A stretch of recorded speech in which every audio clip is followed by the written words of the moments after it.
Olá, meu nome é Marcos Rodrigues Rocha, sou da turma N25 e irei falar sobre gabião e muro de arrimo, da disciplina de infra e superestrutura. O muro de arrimo de gabião, ele é um muro extremamente seguro. São comumente usados em projetos de contenção de encosta, de córregos e rios e obras de drenagem hidráulica. Ele não utiliza concreto e argamassa e ainda possui um ótimo custo-benefício. Ou seja, além dele ser seguro, ele não utiliza o concreto e nem a argamassa, que é muito comum a gente ver utilizado em muros hoje em dia, né? O que é esse muro na verdade? Ele é um muro classificado como estrutura de contenção à gravidade e flexível.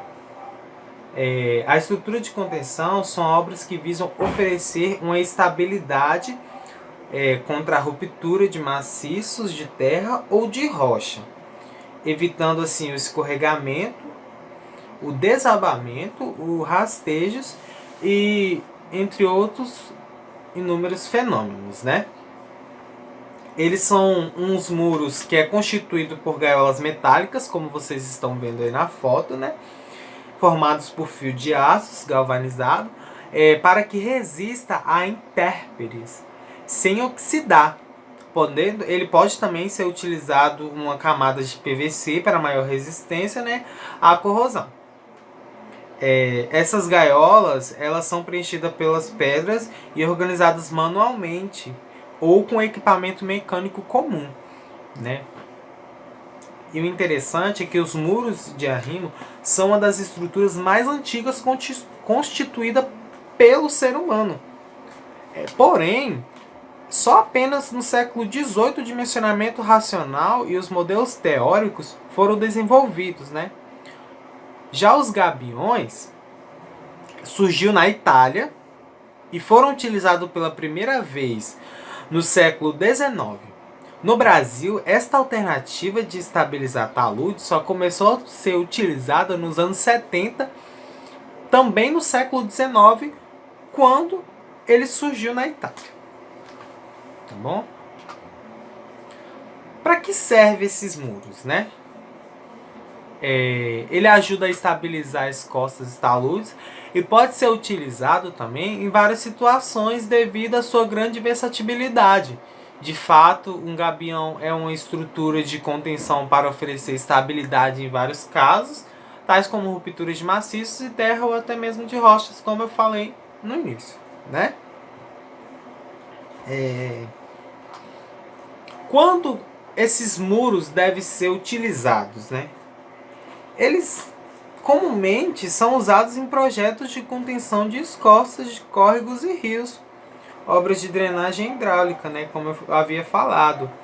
Não utiliza concreto e argamassa também e possui um ótimo custo-benefício.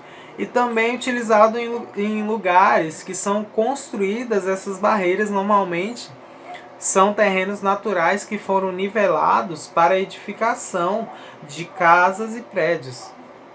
E por isso apresentam terras mais altas. Essas terras, ela precisa de algo que impeça o seu deslocamento, né? E aí entra um muro de arrimo, né? Que desempenha a função de suportar a terra e de drenar a água armazenada nela para que não ocorra o deslize de terra, né? Em geral, existem dois tipos de muro de arrimo, os muros de gravidade e os muros de flexão. Dentre os muros de gravidade, existem algumas outras divisões. Eles são estruturas de base mais larga, geralmente em formato trapezoidal, capazes de conter os esforços horizontais do solo e água. São mais utilizados para conter os desníveis de cortes pequenos e médios, inferiores a 5 metros. Podem ser feitos de pedra, concreto, simples ou armado, gabiões ou até pneus. Os muros de alvenaria de pedra podem ser feitos apenas com pedras, Nesse caso, é necessário se atentar ao formato das pedras para que elas tenham um bom encaixe, ou eles podem ser assentados com argamassa. Quando feitos com argamassa, eles podem ter até 3 metros de altura. Caso a utilização de apenas pedras, eles devem possuir no máximo 2 metros de altura. Se utilizar da argamassa, também é necessário o uso de drenos. Os muros de concreto ciclópico ou de concreto de gravidade, constituídos por concreto e blocos de rocha, são impermeáveis e economicamente viáveis até 4 metros. Quando eles passam de 4 metros, eles começam a ter um custo muito elevado. Eles geralmente possuem o formato trapezoidal ou em degraus, também visando a economia de materiais. Os muros de gabião. Os muros desse tipo consistem no empilhamento de gaiolas metálicas de aço galvanizadas preenchidas com pedras. Esses são os chamados gabiões. Esse tipo de muro ele possui alta flexibilidade, se adequando à topografia do local, portanto é necessário um cuidado. E eles não precisam de dreno, porque eles são feitos com materiais já drenantes. Os muros em fogueira, também chamados de crib wall, são feitos de elementos pré-moldados de concreto, madeira ou aço, em formato de fogueira, cujo preenchimento é realizado por um material graúdo, como na imagem à esquerda. Os muros de sacos de solo-cimento, que são estruturas feitas de sacos de poliéster ou materiais similares, preenchidos com uma mistura de cimento e solo na proporção de 1:10 a 1:15. Eles são arranjados de forma horizontal e logo em seguida compactados. São arranjados de uma maneira que, quando colocado 2 sacos, o encontro entre eles, você coloca outro em cima, para que eles criem essa estabilidade. Geralmente possuem altura até de 5 metros. Os muros de pneus, que são feitos de camadas horizontais de pneus, amarrados entre si, com corda ou arame e preenchido com solo compactado. Esse tipo de muro ele não possui uma estabilidade tão alta, portanto ele deve ter até 5 metros de altura.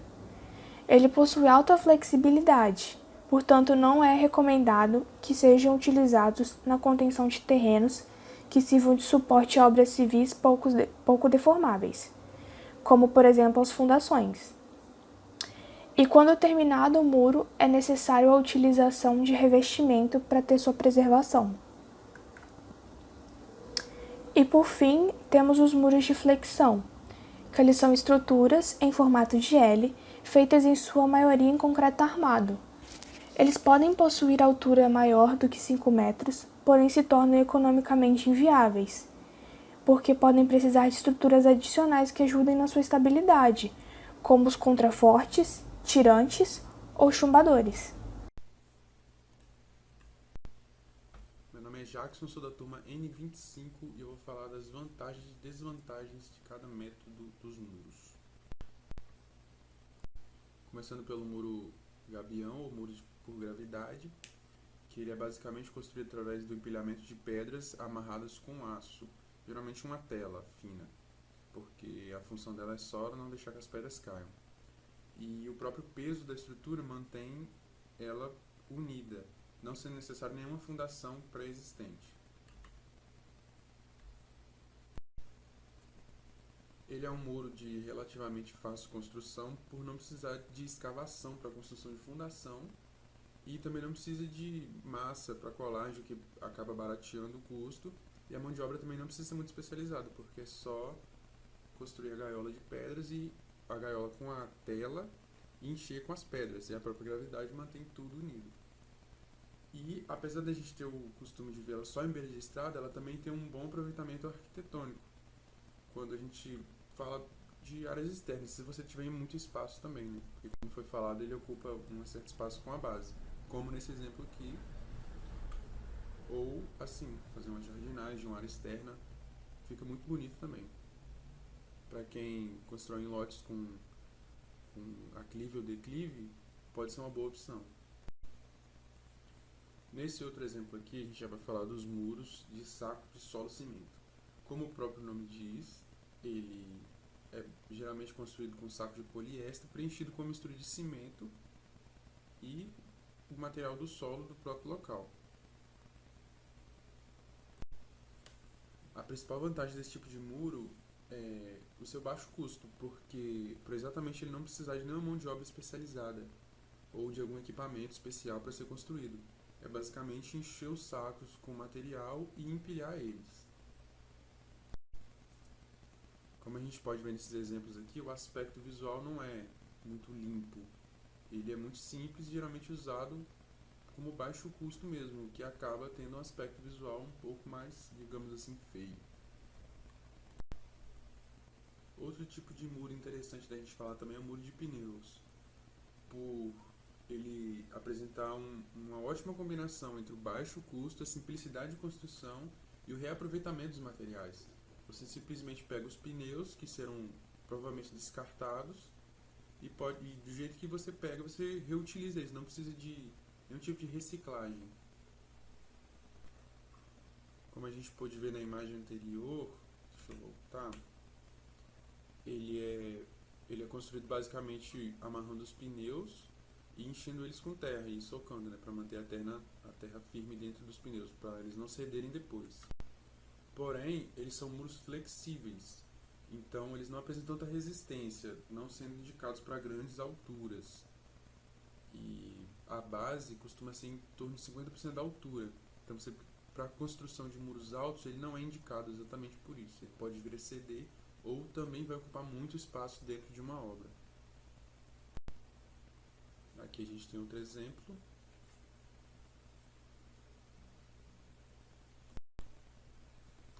E por fim a gente vai falar de um muro que já é um pouco mais complexo do que os anteriores, que é o chamado muro de flexão. Ele é construído em forma de L, como a gente pode ver nessa imagem aqui, de concreto armado. E essa forma faz com que o próprio peso do solo, que vai tentar empurrar o muro, rotacionar ele, também exerça uma força sobre a base do muro, fazendo com que, exatamente evitando que ele flexione, que ele role para frente. Como ele é construído com concreto armado, o custo dele é bastante elevado em relação aos que a gente viu anteriormente. E um cuidado também que deve se tomar, dependendo do tamanho do muro, é quanto à drenagem da água, porque senão ele pode se tornar uma espécie de barragem. Aqui a gente tem outro exemplo do muro de flexão. Como a gente pode ver aqui, é necessário que seja escavado toda essa parte aqui para a construção do muro em si, ou a instalação, se ele já vem pré-moldado, né? Aqui a gente pode ver a base dele, em L, com esse apoio externo, e a estrutura vertical dele. Esse tipo de muro ainda pode necessitar dos contrafortes, que são esses apoios na parte da frente do muro. Isso vai variar de acordo com a altura do muro e também do peso do material que ele está segurando. Então, como a gente pode ver, cada tipo de muro tem a sua aplicação específica. Não que um seja melhor do que o outro. Tudo depende da necessidade da obra em si. Olá, meu nome é Fabiana, sou da turma N25 e o nosso tema do trabalho é muros de arrimo. Vou falar um pouquinho de como são feitos os muros de arrimo.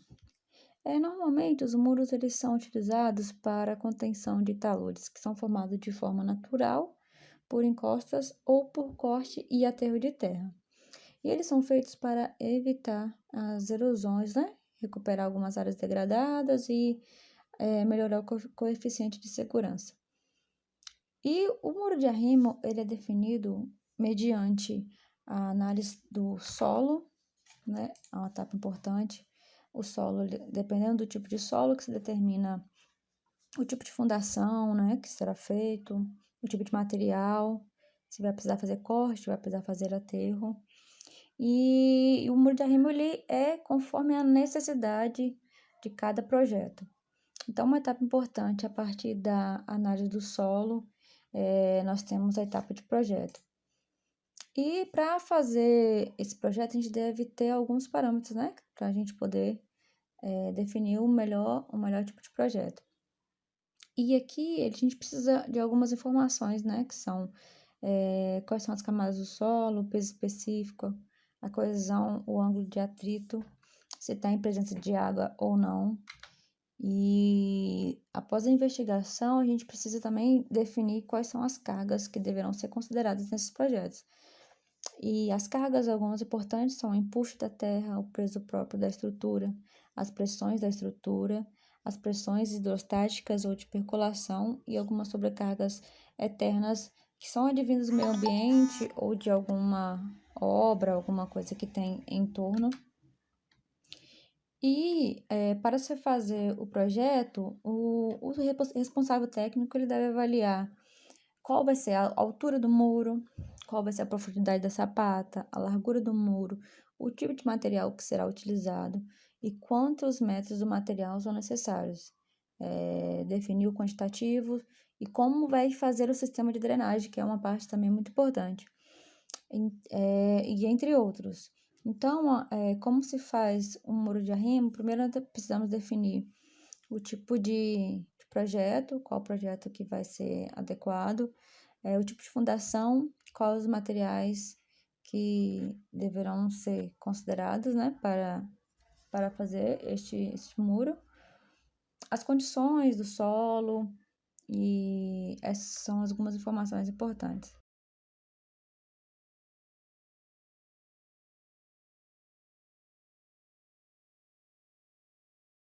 Olá, eu sou Jéssica Bez, da N25, e estarei falando um pouco sobre os problemas que podem ocorrer relacionado ao tema de gabião e muros de arrimo.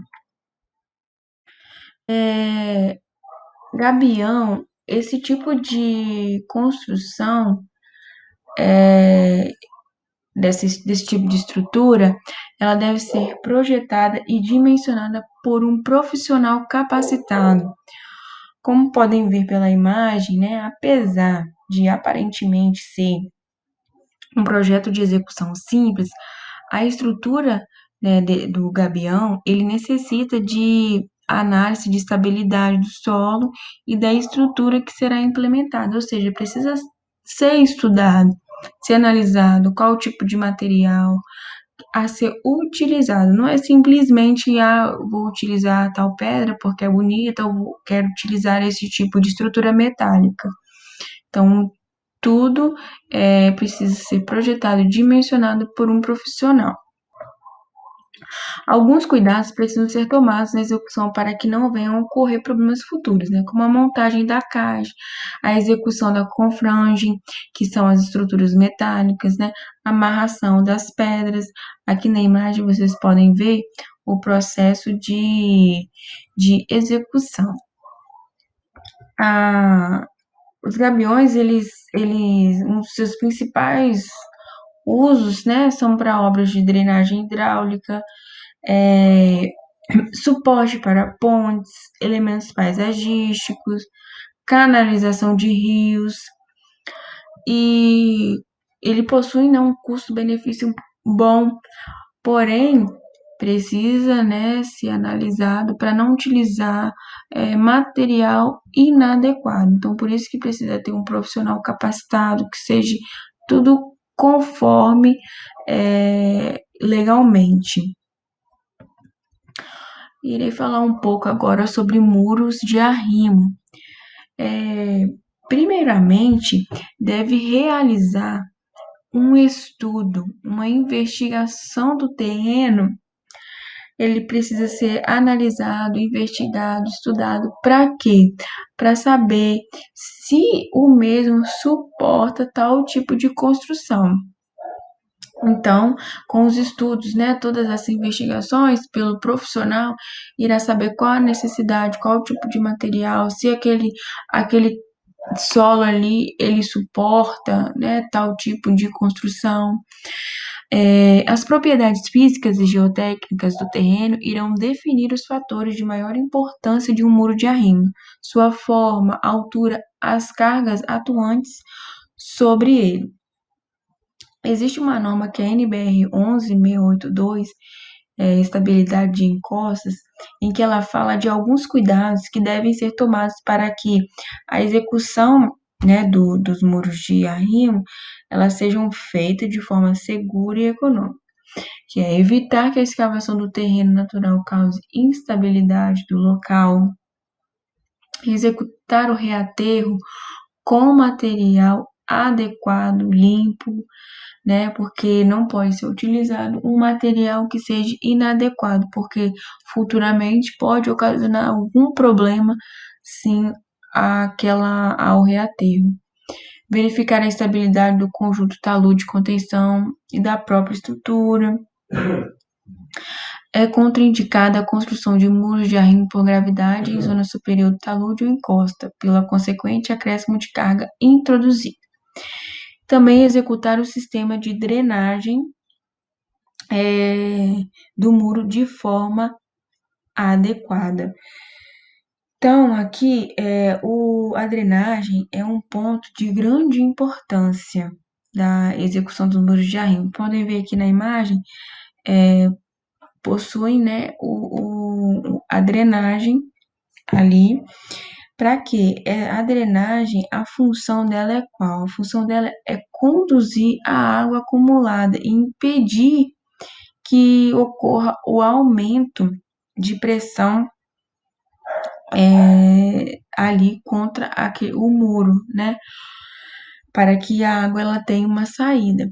Então, uma vez que não realizada a drenagem correta da água, a estrutura ela estará sujeita a aumentos de pressão, podendo ocasionar, no caso, a ruptura, né, desse muro. E como podem ver, eu peguei aqui algumas reportagens, né, de situações, né, de desabamento de muro de arrimo. Aqui uma situação em que foi ocasionada pela chuva, pode ser que seja devido à drenagem que não foi feita adequadamente, ocasionando aí um acúmulo, né, de água e ocasionando a pressão. Pode ser. Infelizmente, tem situações em que ocorrem vítimas, tenho certeza que muitos já viram.